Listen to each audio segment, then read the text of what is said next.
Una nueva conferencia para compartir con ustedes. Como les decía en el bloque anterior, otra conferencia en inglés. Nuevamente vamos a ir a los Estados Unidos. Les cuento que el nombre de esta conferencia es A Beginner's Guide to Decentralized Finance DeFi. Está a cargo de Jordan Lyall, Product Lead DeFi at ConsenSys. How are you, Jordan? Hey, I'm doing well. Thank you. How are you? I'm fine. Thank you. I'm very interested to hear this conference. Just let me introduce you to our audience also in Spanish.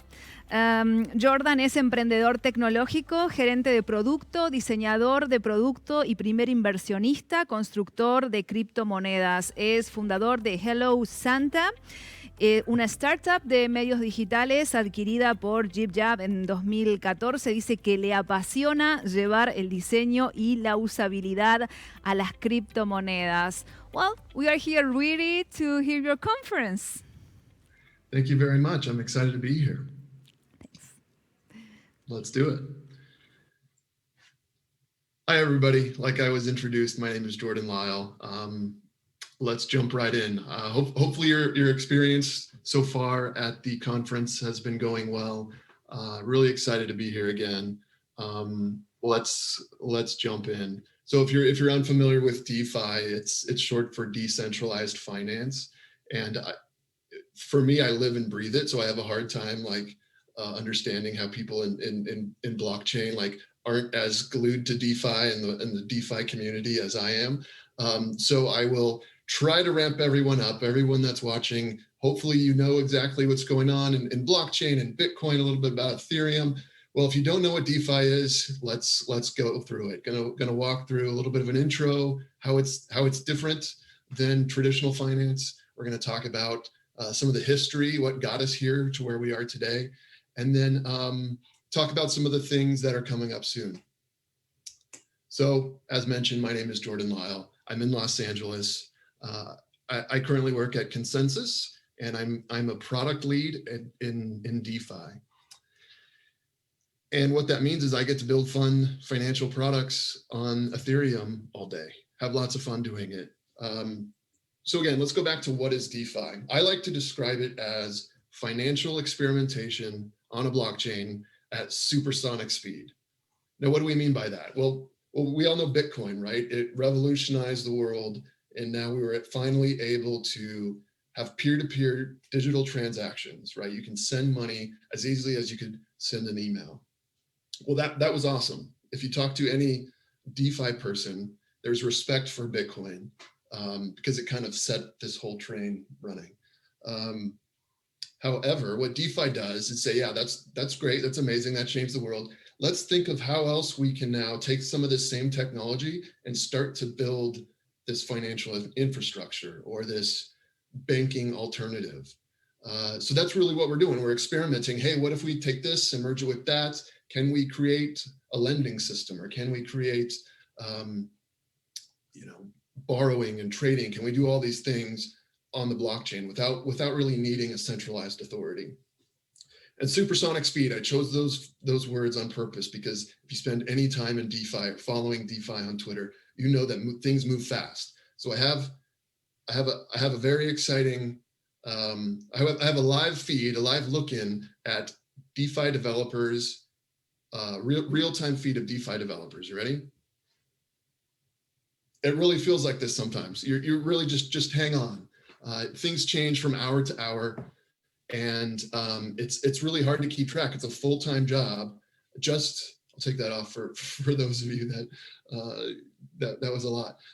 It's a full-time job just keeping up with the new exciting developments in the community. People are building on top of each other hour by hour, and it's insane rapid pace, and it's a lot of fun. You may have heard this if you followed kind of DeFi on the sidelines. You may have heard that we hit the 9 billion mark. Well, what that means is the total value locked in DeFi.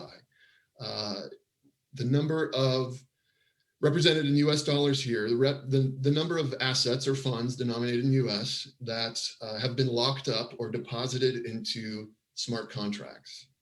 We started the year at 690 million. We got close and flirted with the 1 billion mark towards the summer. And then just in the last couple of months, things went parabolic. We recently crossed $9 billion US locked up in these DeFi platforms. And it's potentially a lot more because it depends on what you consider DeFi. It depends on, exactly what assets here we're tracking. So it's pretty exciting just to see something that those of us in the space have been working on for years really start to take off.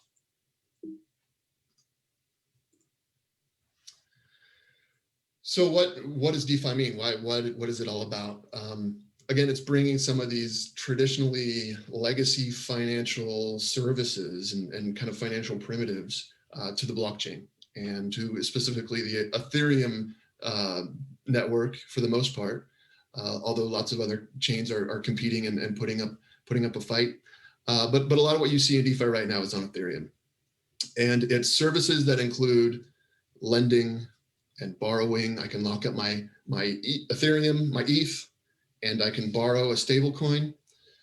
I can trade it, one asset for another.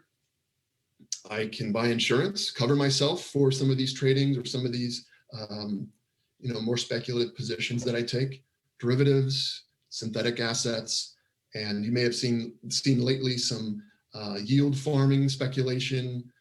Maybe you've heard the phrase yield farming. We'll get into that in a sec. But what's really cool is only recently with crypto, with blockchain and this whole technology, and so many developers taking this exciting tech and wanting to really build something revolutionary, now we actually have the opportunity to challenge traditional finance. But you may be saying, like, I can already do all that. What's the big deal? Well, what's interesting to point out is centralized finance, or traditional finance, CeFi, whatever you want to call it. If you haven't experienced this yet, you will soon. I'm sure everyone's experienced this. But if you want to send money to your family in another country, right? It's slow and expensive. It's siloed, right? My bank account doesn't talk to my retirement account.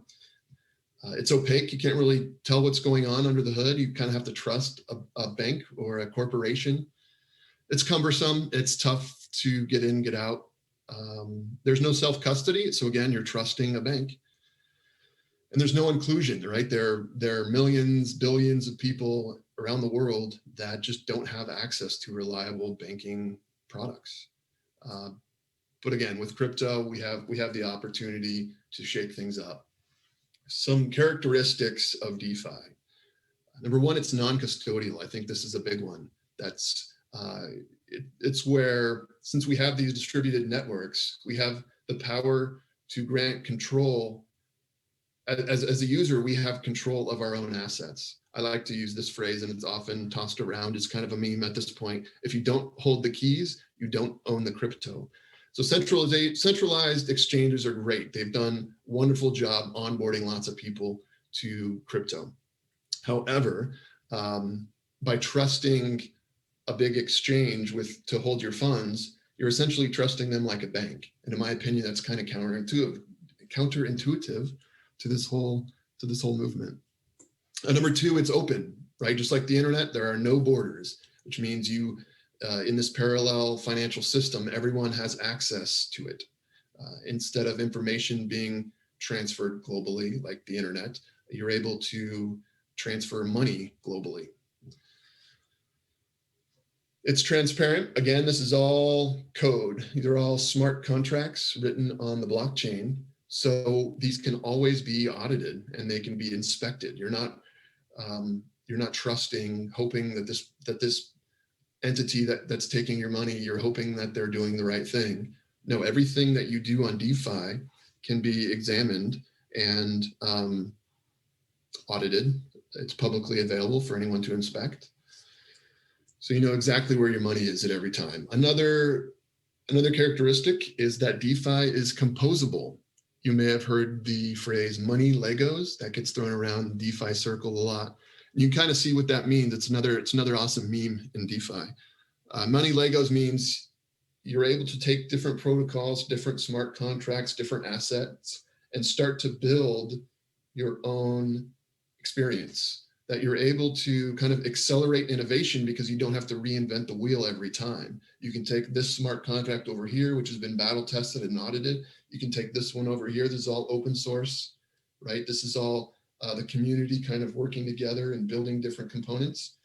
You assemble it together and then you've got a really useful, usable financial product. It's decentralized. It's kind of in the name. This is more of a sliding scale. Sometimes we like to call it open finance because decentralized finance, not every product calling themselves DeFi is fully decentralized. But I think everyone kind of realizes that everyone's on a path to decentralization.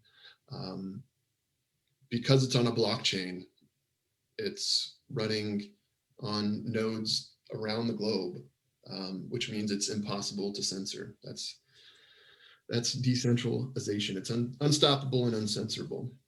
So let's go through a quick brief history of DeFi. You might be surprised to see Bitcoin on here, but I consider it as the first ever peer-to-peer digital money. I consider it that this is kind of where the whole DeFi thing started. Move on to MakerDAO. Jump a few years here to 2017, where MakerDAO, they issued, they created their protocol, which allows the user to almost take a loan in a stable coin called DAI by locking up ETH as collateral. So you take your Ethereum native asset, Ether, you stick it into the MakerDAO smart contract, and you're able to receive DAI. That kind of changed the game. It kind of started this whole DeFi movement. Then came Compound, which was really exciting. You were able to, okay, with Maker, I could borrow assets by locking up Ether, but now with Compound, you could do the other side, right? You could then lend assets and earn interest. So it created a marketplace where anyone can lend and borrow assets. In 2018, the same year, Uniswap first launched. It was really one of the first automated market maker systems, or AMMs. And it's really just, again, it's a smart contract, no human involvement, but you're able to create this market making system or this exchange that just runs on the blockchain. It's unstoppable, uncensorable, but allows people to freely trade any Ethereum token. The next year then came Synthetics, and they kind of changed the game by bringing in on-chain synthetic assets. So no longer was it just tokens and different crypto coins. You're able to trade assets, on-chain assets that represented other financial instruments like Forex, commodities, and different indexes. More recently, we saw that whole spike in 2020, right? It's thanks in part to a lot of innovation going on, one including Curve Finance. We're able to do something similar in the AMM process like Uniswap, but what they did was really cool, where they stuck to just stablecoin swaps, and they were able to build it out where there's minimal slippage, minimum impermanent loss. Then came Yearn Finance. You might have heard of the Wi-Fi or Wi-Fi craze, YFI token that launched earlier this year. And what Yearn is, or iEarn when it first launched, is a lending aggregator that optimizes for yield. That again, another like level up in the sense of DeFi. A lot of people took this for granted. A lot of people thought this was just a meme project, but Yam is actually responsible for this yield farming craze just in the last couple of weeks. And what they do is they reward users, their platform rewards users with their token Yam for deposits. So you could lock up your Aave tokens by locking it up in some of their liquidity pools. You're able to get rewards in Yam. And they recently launched in version 2, and it's some pretty exciting stuff. Everyone's got their eye on projects like Yam.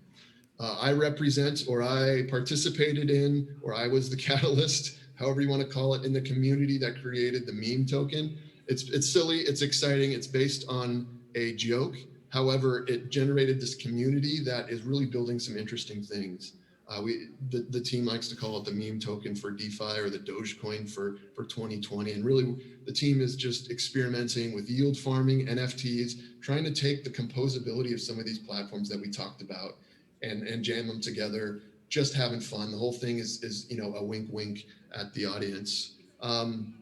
Really quickly though, all this stuff that we're discussing is super risky. There's smart contract risk, there's financial risk, there's risk of volatility of these assets. So many risks that I'm not advocating for any of the. This is not investment advice. Please do your own research, do your own due diligence. But it's exciting stuff. I behoove you to go check it out. But know that don't get into something that don't FOMO into something that you don't really understand. One of the projects my team at ConsenSys worked on is called the DeFi Score, defiscore.io. And it's starting to take a look at some of these DeFi platforms and in a decentralized way, assign a risk score to each of these products, each of these pools or assets and protocol combinations. So we take a look at, is this thing audited? How long has it been on the blockchain? Are they centralized? What do they use for oracles? And we try to put a single digit score on a lot of these different protocols. So we're all here because we're excited about this whole blockchain and Bitcoin and Ethereum and DeFi space. We know that financial disruption is going to happen at some point, right? Many of us consider it if, not a when situation. I truly believe DeFi protocols, those developers experimenting in this space, are creating a new and better system. So I urge you all to go forth and experiment. Thank you very much. My name is Jordan Lyall. I'm on Twitter at Jordan Lyall. Thanks so much. Thank you, Jordan. Our audience is very interested in DeFi, so I think that we really appreciate this time, your experience, and to share this conference. And we hope you have a great weekend. Thank you very much. You too. Bye-bye. Bye-bye. Thank you. Bueno, ahí estaba Jordan Lyall desde Los Ángeles compartiendo su experiencia y estos consejos acerca del tema de DeFi. Como le decía él, bueno, es un tema que ustedes lo han demostrado a través de la interacción con el hashtag en estas horas, a través de las redes sociales, que les interesa y mucho. Vamos a la pausa. ¿La última pausa ya o la penúltima pausa? Nos queda un panel y después, obviamente, la despedida de estas 2 jornadas increíbles que estamos viviendo en este Blockchain Summit 2020.